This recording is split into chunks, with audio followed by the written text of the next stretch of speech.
அன்பானவர்களே, உங்கள் யாவரையும் ஆண்டவராகிய இயேசு கிறிஸ்துவின் இனிய நாமத்திலே இந்த 76வது குடியரசு தின கொண்டாட்டத்திற்காக வரவேற்கிறோம்.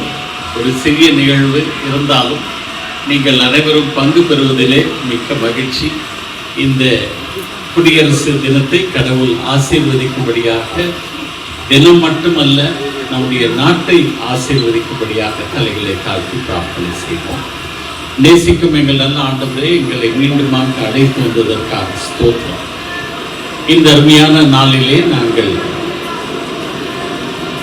எங்களுடைய நாட்டினுடைய 76வது குடியரசு தினத்தை கொண்டாடும்படியாக நீர் கொடுத்த தருணத்திற்காக நன்றி சொல்கிறோம். எங்களுடைய நாட்டினுடைய அரசியல் சாசனத்தை எழுதிய முன்னோர்களுக்காகவும், அவர்களுடைய தொலைதூர தரிசனத்திற்காகவும், அவர்களுடைய பரந்து விரிந்த தரிசனத்திற்காக நன்றி செலுத்துகிறோம். ஒரு குறிப்பிட்ட ஒரு இனம், ஒரு குறிப்பிட்ட மதம், இதனுடைய அடிப்படையிலே இந்திய நாடு அமையக்கூடாது என்று அனைவருமே பொதுவான நாட்டினுடைய ஒரு தனி மனிதன் முழு சுதந்திரத்தை பெறக்கூடிய ஒரு அருமையான அரசியல் சாசனத்தை அவர்கள் எழுதி அதை எங்களுக்கு தந்திருக்கிறார்கள். அதற்காக நன்றி செலுத்துகிறோம். ஆண்டவரே, நாங்கள் யாரை வேண்டுமானாலும் வழிபடலாம். மதத்தின் அடிப்படையிலே அல்ல, சமுதாய பிரிவிலே அல்ல. இந்த ஒருமைப்பாட்டினுடைய நோக்கத்தோடு நாங்கள் ஒன்று கூடியிருக்கிறோம். இந்த நேரத்தை எங்களுக்கு நீர் ஆசீர்வதித்தார். இயேசு கிறிஸ்துவின் மூலம் வேண்டிக் கொள்கிறோம் எங்கள் ஜீவனுள்ள பிதாவே. ஆமென்.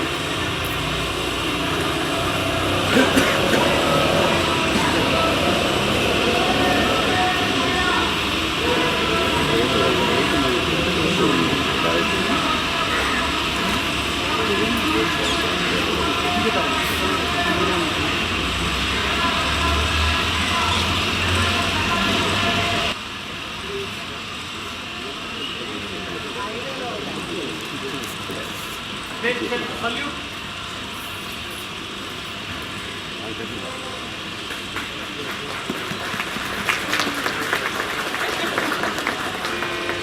Order.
நம்முடைய சபையினுடைய செயலர் அவர்கள் வாழ்த்துரை வழங்குவார்.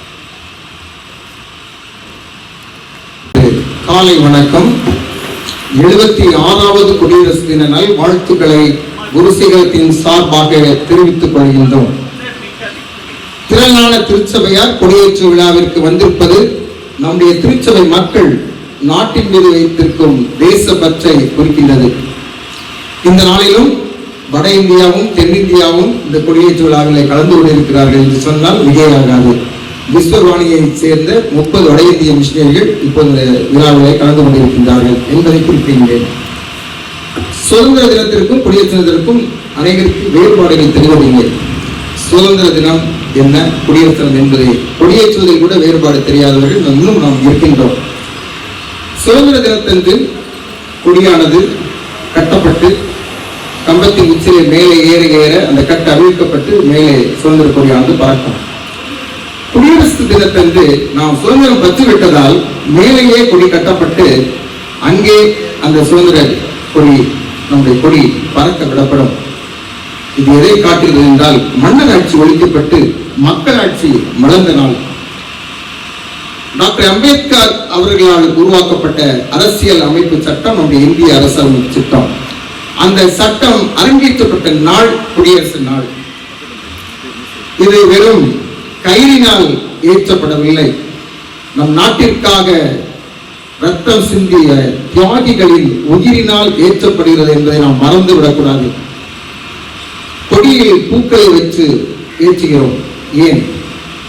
இளம் வயதிலேயே சுதந்திரத்திற்காக நாட்டிற்காக பாடுபட்டு மரித்த தியாகிகளின் மனைவிமார்களின் கூந்தலில் இருந்த மலர்கள் தான் அது விழுந்தது என்பதை நாம் நினைத்து பார்க்க வேண்டும். தியாகத்தையும் நேர்மையையும் பசுமையையும் குறிப்பது நம்முடைய கொடியினுடைய நடுவில் இருக்கும் அந்த சக்கரம். இந்த 4க்கும் அர்த்தம் உண்டு. நடுவில் இருக்க சக்கரம் 24 ஆரங்களை கொண்டது. இது தர்ம குணங்கள் குறிக்கப்படுகிறது. 24 ஆரங்களும் சுதந்திர போராட்டத்தில் நமது தியாகிகளின் அறுபட்ட நாடி நரம்புகள் என்பதை நாம் இந்த நாளில் நினைத்து பார்க்க வேண்டும். நம்மிடத்தில் தெய்வப்பற்று, குடும்பப்பற்று, தேசப்பற்று குறைந்து கொண்டே போகின்றது.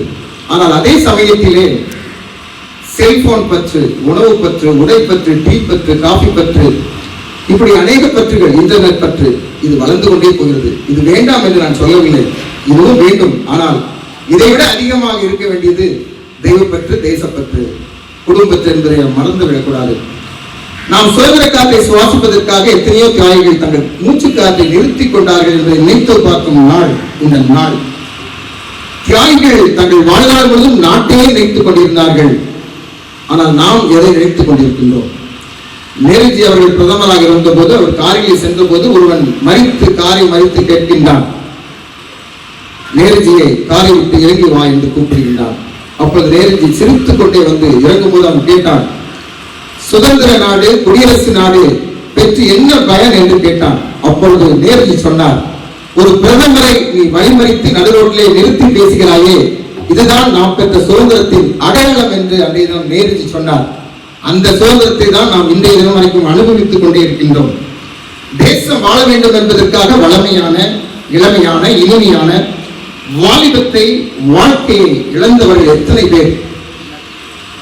காந்திஜி, நேருஜி, நேதாஜி, ஆங்கில ராணுவத்தையே அடித்து நொறுக்கிய வேலு நாச்சியார், ஆங்கிலேயருக்கு வரிகட்ட மாட்டேன் என்று புலிபோர் பாய்ந்தானே பூலித்தேவன், வீரபாண்டிய கட்டபொம்மன், மறு சகோதரிகள் காதோசி, தீர சத்தியமூர்த்தி, திருப்பூர் குமரன், தில்லையடி வள்ளியம்மை, செண்பகராமன், பகத்சிங், ராஜகுரு, சுகதேவ், சுப்பிரமணிய சிவா, பாரதி, அம்பேத்கர், பெரியார், காமராசர், தக்கன், இவர்களை நாம் இந்த நாளில் நினைத்து பார்க்க வேண்டும். ஆங்கிலேயரின் வாயில் வந்தே மாதரம் என்ற சொல்லை வர வைப்பதற்காக தன்னுடைய பெயரையே வந்தே மாதரம் செட்டியார் என்று ஒருவர் தன்னுடைய பெயரை மாற்றிக்கொண்டார். ஆம், சுதந்திரத்திற்காக பாடுபடுவது கோர்ட்டின் வாசலில் அவனை அழைக்கும் போது ஆங்கிலேய நீதிபதி வந்தே மாதரம் செட்டியார் என்று அழைப்பாராம். அந்த நாளிலே வந்தே மாதரம் என்று சொன்னால் அடிவிடும். ஆனால் ஆங்கிலேய நீதிபதி வாயிலேயே வந்தே மாதரம் என்று சொல்ல வைத்தவன். அப்படிப்பட்ட தியாகிகள் வாழ்ந்த நாடு நம்முடைய நாடு. தியாகி சுப்பிரமணிய சிவா சிங்கக்குரலில் பேசக்கூடியவன். அவன் சிறையில் அடிபட்டு இருக்கும் போது தொழுநோயாளி மத்தியிலே தொழுநோயாளியின் சிறுநீரை கழித்து அதை குடிக்க வைத்து அவனுக்கு தொழுநோய் தொற்றி கடைசி வரை சுதந்திரத்திற்காக அவன் மேடையோடு பேசி வந்தானே, அதை அந்த தியாகத்தை நாம் நினைக்கின்றோமா? இந்த நாட்களில் நாம் தியாகத்தை மறந்து விடாமல் தியாகிகளை நினைத்து பார்ப்போம். நம்முடைய நாட்டின், இந்த நாட்டில் இப்போது இருக்கும் ஜனாதிபதி மேதகு திரௌபதி முர்மு, துணை ஜனாதிபதி மேதகு ஜக்தீப் தன்கர் ஆகியோருக்காக நாம் ஜெபிப்போம். நாட்டு தலைவர்களுக்காக நாம் ஜெபிப்போம். சங்கீதம் 136:21, தேசத்தை சுதந்திரமாக தந்தவரை துதியுங்கள், அவர் கிருபை என்றும் உள்ளது. இந்திய நாட்டை நேசிப்போம், சுதந்திர காற்றை சுவாசிப்போம், தியாகிகளின் வரலாற்றை வாசிப்போம், தினமும் நாட்டிற்காக ஜெபிப்போம். வளர்க இந்தியா, வாழ்க இந்தியா, ஜெயின்.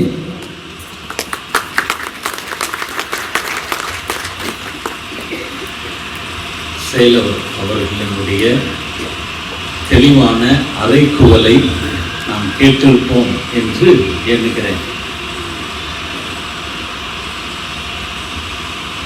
குடியரசு தினம் என்று சொல்லும் பொழுது நம்முடைய நாட்டினுடைய சட்ட அமைப்பு எத்தகையது, அரசியல் சாசனம் எத்தகையது என்பதை உறுதி செய்யும் ஒரு நாள். இன்று அரசியல் சாசனத்தையும் நம்முடைய நாட்டின் ஒற்றுமையையும் குலைக்கக்கூடிய ஒரு பெரிய சக்திகள் இயங்கிக் கொண்டிருக்கிறது என்பதை நீங்கள் மறக்கக்கூடாது. உங்களுக்கு தெரியாதது ஒன்றும் கிடையாது. அனைத்துமே ஒன்று, நமக்குள்ளே இருக்கும் வேறுபாடுகள் எல்லாம் கிடையாது என்று அவர்கள் அரசியல் சாசனத்திலே அவர்கள் மறைமுகமாக கொண்டு வந்து ஒரே கலாச்சாரத்தை திணிக்க முற்படும் ஒரு காலகட்டத்தில் இருக்கிறோம்.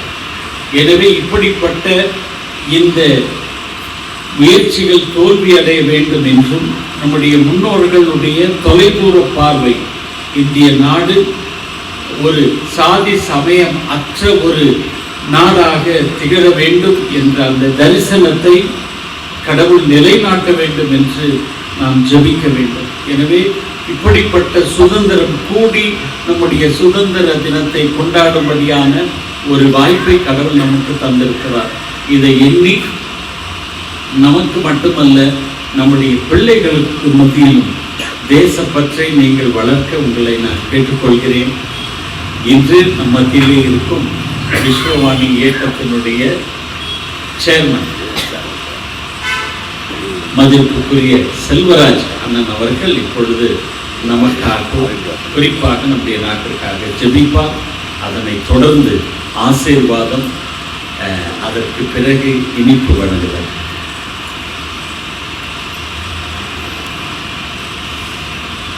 ஜெபம் பண்ணுவோம்.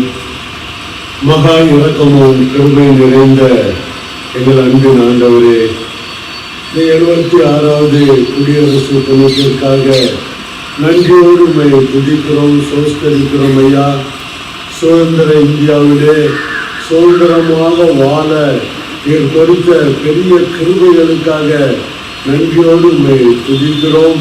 இதற்காக பாடுபட்டவர்களை பற்றி தெளிவாக நாங்கள் கேட்டோம். ஆண்டவரே, எந்த ஒரு காரியத்திற்கும் பின்னணியிலே எத்தனையோ மக்களுடைய கடின உழைப்பு, வேர்வை, ரத்தம் என்று சொல்லி நாங்கள் சரித்திரத்திலே காண்கிறோம். ஐயா, அவ்விதமாக பாடுபட்டு பெற்ற இந்த சுதந்திரத்தை, இந்த குடி ஆட்சியை நாங்கள் தக்க வைத்துக் கொள்ள எங்கள் தேச மீது அளவற்ற அன்பும், தேச மக்கள் மீது உண்மையான பற்று உள்ளவர்களாக நாங்கள் வாழ நீர் எங்களுக்கு கிருபை செய்ய வேண்டும் என்று சொல்லி ஜெபிக்கிறோம். மிகப்பெரிய சுதந்திர நாடாக இந்திய தேசத்திற்காக உங்களை நோக்கி பார்க்கிறோம்.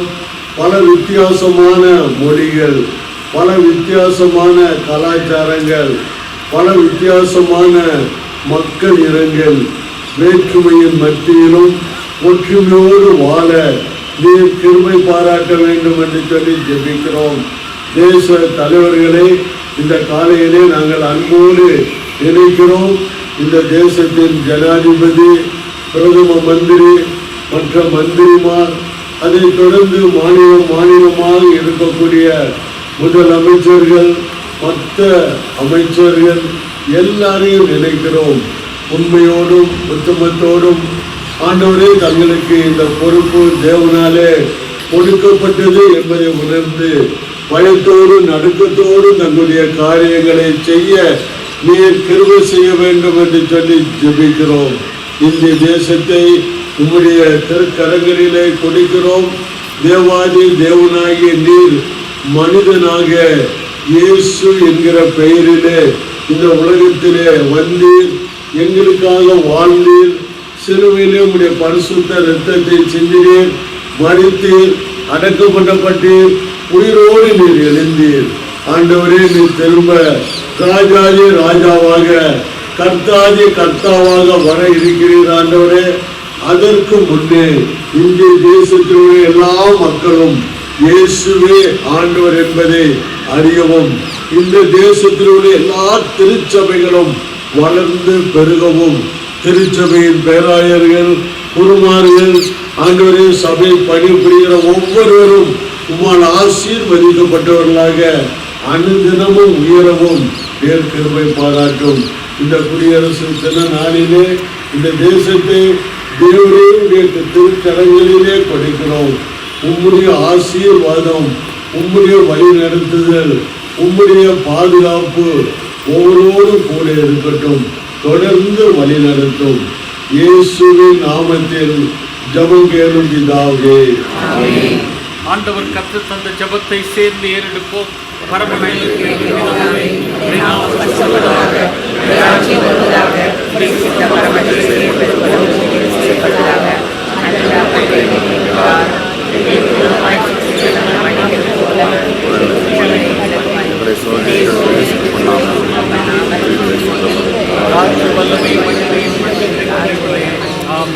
நம்முடைய ஆண்டவராகிய இயேசு கிறிஸ்துவின் கிருபையும் பிதாவாகிய தேவனுடைய அன்பும் பரிசுத்தாவின் ஐக்கியமும் நம் அனைவரோடும் விசேஷமாக நம்முடைய நாட்டு மக்கள் அனைவரோடும் இப்போதும் எப்போதும் இருப்பதாக. என் ஆத்துமாவே